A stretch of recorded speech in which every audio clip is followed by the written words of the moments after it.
Michael. I wanted to address the gentleman from the floor who said, well, why aren't we excited about this? I think actually journalists are excited about this. I'm trying to avoid my wife's eye at this point. I mean, I was so excited about the internet 10 years ago that I gave up my job as editor of Newsweek International and helped start a website on foreign news and the global economy, because a year later we were bust and I was out of a job. But I mean, I think one of the reasons people are excited about the possibility of doing great journalism, but nervous too right now, but nervous as well as excited, is because the real story of the last year, in my view, has not been the contraction of the metropolitan daily American newspaper. We've known that was going to happen for a long, long time.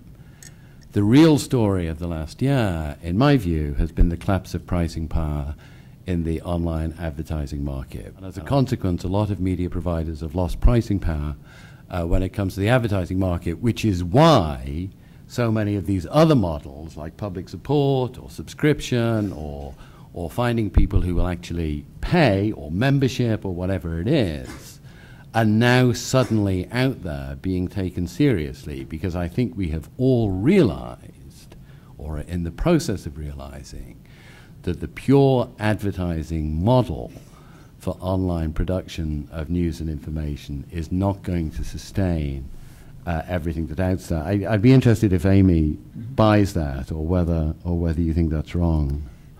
I come back to this all the time, because a lot of the work that we do is in developing these new business models, you know, and I'll tell you a business model that works really well: porn.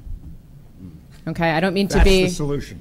Well, no, I don't mean to be distasteful, but there's plenty of free porn all over the internet, okay? And there are some incredibly, incredibly successful websites where you have to pay to get your porn.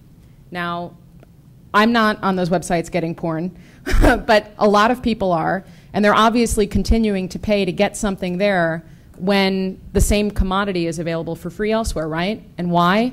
Because it's indispensable to them, because it's necessary, right? It's fulfilling some kind of need, and it's because it's being delivered to them in a platform that makes sense to them at that moment.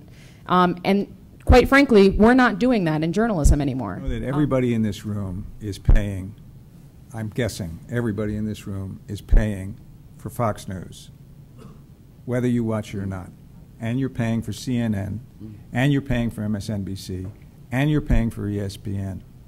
Everybody who gets a cable bill is paying for the support of those news organizations.